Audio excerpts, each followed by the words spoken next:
Hello everyone and welcome to another movie review. I'm Slim and this time we're looking at A Quiet Place 2. Um, Much like the Conjuring one, we're going to start with non-spoiler review and then we'll move into the spoiler review for those of you who don't care about spoilers. So we might as well just get straight into it now.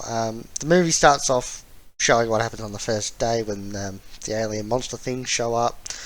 It then cuts back to the present, which is over a year later. Most of the movie is about the Abbott family trying to find survivors, get to safety because their home is trashed from the end of the last movie. They're also running low on supplies, so yeah. Really, that's it for the non-spoiler part because not a lot happens really. um, like, yeah, there's a good jump scare in the middle of the movie. Other than that, there's nothing really in terms of scares. There's some good lore that's brought in about the monster alien things. I don't know what they're called. They're just alien monster things. Yeah, that's yeah, pretty much it really. Out of 5, I'd give it a 3. It was enjoyable, but not a lot really happens when you think about it. It's more of just a second part of the movie, of a 3-part movie. Second movie in a 3-part series is what I meant. So yeah, like with everything that's got a second part, there's not a lot that happens in the middle one. Like, yeah. It was, like I said, it was enjoyable. I don't think it's as good as the first one, which I might review in the future, but we'll have to wait and see. Yeah, there's when you try to go through without spoiling anything, there's not a lot that happens. But yeah, it's really just looking for survivors, and yeah, everything else is just a spoiler. So yeah, we will move on to the spoiler review in about 5 seconds. 4, 3, 2, 1. Alright, everybody that doesn't want to hear the spoilers should be gone by now. So, in the movie, we start on day 1 where the Abbott family is at Marcus's baseball game. When something in the sky, like there's something big that happens in the sky, and it appears to be falling, so everyone leaves because it's pretty close. The only thing is that apparently the monster alien things are already on the ground, which doesn't make sense when it looks like you're looking at something that's about to drop them, but they're already on the ground. But whatever. They're already on the ground and they attack people because obviously everybody's making a lot of noise. The Abbott family escape. We then cut to the present day, and every night the remaining Abbotts continue to light a fire on top of the silo, I think it was. Just like Lee would, to see if there's any survivors. They do find someone, and the family grabs what essentials they need before setting off to find where that fire was. They do have a map so that they can mark roughly where it was, just,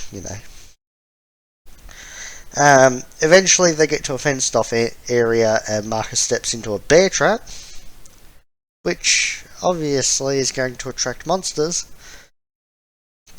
Because, well, I'm sure it's very hard to stay silent when you've stepped in a bear trap. Reagan and Evelyn kill the first alien monster thing that shows up.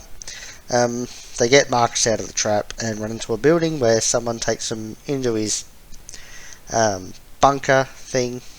Yeah, we'll explain that in a little bit. The stranger is revealed to be an old friend of Lee's who has become a recluse, and his name is Emmett. We met him in the start of the movie at the baseball game. Once it's all safe, Evelyn asks why Emmett only now decided to light the fire to let them know that someone's there. He says he wasn't sure if it was safe because humans have become dangerous. He also reveals that he knew that Lee was lighting fires as well. Eventually, Regan and Marcus find a radio station that the song Beyond the Sea is played on a loop, and Regan says that that's a survivor, that's a clue that there are survivors on an island close to where they are. She then figures out that there must be a radio station on the island, which could mean that she could broadcast the frequency from her hearing aid to help give a fighting chance to people. She tells Marcus that she's going to go and find the island and all that. Then she leaves. Marcus does try to stop her, but he's a bit incapacitated with a bear trap. But obviously it's not on his leg anymore, but he's still had a bear trap on that leg, so he can't really stop people. So pretty much that's the first act of the movie. It's been entertaining, but not a lot's happened really, has it? The next part of the movie has Regan leaving, getting the only jump scare in the movie, which is some birds on a train. It was it did get me. Wasn't scary, obviously. It was just, oh shit, righto. She also attracts an alien monster thing, but she escapes and Emmett finds her. Earlier in the movie, Evelyn wakes up and finds out that Regan's gone because she went during the night. She sends Emmett after her, and then he meets up with her, and yeah. Emmett tries to get Regan to go back home, but she refuses and convinces him to go with her to the island. Evelyn also leaves the baby from the first movie, obviously, that she gave birth to in the first movie. She leaves that in the care of Marcus to go get supplies. Eventually, Marcus attracts an alien monster thing. He escapes, however, he also locks himself and the baby inside the bunker. Because where they are, I'll explain it now, is they're in a factory, and then there's a little chute thing that sends them down to where they're staying.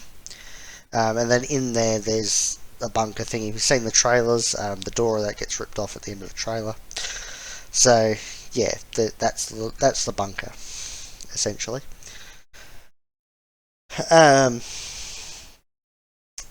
So he traps himself in there with the baby because they were using a little rag thing to go over the lock, and because he was in a hurry and a panic, he didn't put the rag over the lock, so it actually locked, and he can't open it from the inside.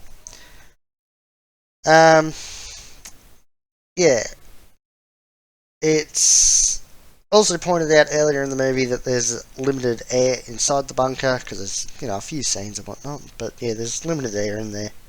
And also the oxygen tank that the baby has, so that when it's put inside of its noise-proof box, the baby can breathe. It's got limited air as, limited oxygen left as well, so yeah. We'll jump back to Emmett and Regan, who head to the docks, and they take a boat. But before they can get to the boat, they're surprised and captured by some feral humans. Emmett signs to Regan to dive into the water. He makes noise to attract the alien monster things, which kill the ferals, and Regan and Emmett get into a boat and row to the island. However, they do work out, this is where the lore for the alien monster things comes into it. They do figure out that you can drown them. They can't swim. So if they are stuck in water, they dead. But yeah, so that was pretty much the second act of the movie. Once again, not a lot happened, but it was a bit more actiony, I guess. And it does set up an intense third act, I reckon, just because, you've got the baby and Marcus trapped in the thingo, you've got Evelyn off getting supplies, and these guys are getting to this island to try and broadcast the frequency, which, yeah, it's... Who knows if this island has monsters on it. So, yeah. But, yeah, it was more exciting than the first act, I think. Yeah, and it has given us some stakes. So, yeah. Right, we'll move on to the final act, which starts with Emmett and Reagan getting to the island, discovering that there's a colony settled here. They're also living a normalish life, so yeah. The colony welcomes them and get them food and whatnot, you know. The leader of the colony says that the National Guard moved as many people as possible to the islands, and that they had 12 boats, but only 2 of them made it. Back with Evelyn, and she comes back to the factory, discovers that an alien monster thing was there, eventually finds it, lures it into a trap where she attempts to blow it up, but that doesn't work. It does, though, set the sprinkler system off in the factory, which allows her to move more freely since the water is hitting metal and all that shit that's in a factory. So that creates a bit of noise, letting her keep moving, whatnot. She eventually finds Marcus and the baby locked in the bunker, frees them, and, she then sort of joins them in there while the alien monster thing is prowling around. Back with Emmett and Reagan, Emmett discovers that an alien monster thing has managed to board a yacht and drift to the island. I don't exactly know how this would happen, but it did. As he runs back to the colony to warn them, it shows up and starts killing people. Eventually, Emmett, Reagan, and the colony leader get into a car and lead it to the radio station. It manages to kill the colony leader, but Emmett and Reagan get into the station. They move through it while the alien monster thing gets in and tries to find them. Eventually it finds Emmett, and as it's about to kill him, Reagan uses the radio station speakers to transmit the frequency to incapacitate the alien monster thing, allowing her to stab it. And at the same time, in the factory, it's found Evelyn, Marcus, and the baby. It's scratched Evelyn, but Marcus picks up the frequency on the radio it's a radio speaker thing that he's got, and that incapacitates that one. He then gets out of the bunker and uses Evelyn's gun to shoot it. So yeah, that gets them safe. And to end the movie, Reagan and Emmett leave the radio station. Reagan also leaves a hearing aid connected to the station's microphone, so that anyone who can pick up the station has a fighting chance against the alien monster things. So that was the movie. Like I said, there's not a lot that happens. It was good, but it does feel like the second part in a 3-part story. Like, it's, yeah. When I was thinking about it, like, I'd already started to write the script, because obviously I use a script. That's what I'm looking off to the side for, because I've got it sitting there. But yeah, like, as I was writing it, I then started to think about what actually happens if you break it down sort of to just the main plot points. And there isn't a lot.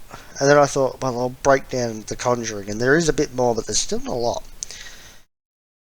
And then I thought, what's something that I can do that, I don't have to rewatch to be able to do. So I went for The Lord of the Rings, and even The Two Towers has, like, the difference is that it's, nearly 4 hours long. This is only 90 minutes or whatever. But it does have a lot more in it. And with that, though, you got to take into the account that it's, nearly a 4-hour movie, and that's nearly a 90-minute movie. Or just over, I think it is. I think it's 98 minutes or something. But yeah, like a 98-minute movie to a 4-hour long movie, there's a bit of a difference. You're going to have a lot more in the 4-hour movie. So if you look at it though, in the first 90 minutes of the Two Towers, not a lot happens. If you go for the first 2.5 hours, still there's a bit that's happened, but not a lot. It's just, yeah. So the middle, what I'm trying to get is that the middle part of a trilogy doesn't have much in it, really. If you're looking at it as a whole, sort of, you know, what happened, main plot points. Yeah, there's not a lot, but it was entertaining. This movie was entertaining, and yeah, it's good. Like I said, 3 out of 5 stars. I think that you should probably go and watch it. It'll be like, it's a good way to fill 90 minutes. And it's, you know, the only thing about it is that you have to watch the first one to understand it. If you don't watch the first movie, you're not going to get this second one. Because another thing with it is that the difference between it and The Conjuring is that this is definitely the second movie in a series. The Conjuring 3, at least, like, you know, all the Conjuring movies that have the name The Conjuring are all different. They have similar things running, like, you know, like they might have Annabelle running through it or whatever. And obviously you've got the Warrens, but they could all be standalone movies. This one is definitely a sequel, so you have to watch the first one to get this second one. But with saying that, still good. Definitely recommend you go and watch it. Yeah, so that's been it for this movie review on A Quiet Place 2. Let me know in the comment section if you're going to go watch it, or if you have already seen it, what you thought of it. And yeah, like, share, subscribe to the channel, hit the notification bell, follow the Facebook, Twitter, and Twitch. Links to those are in the description. And other than that, thanks for watching. Goodbye and good night.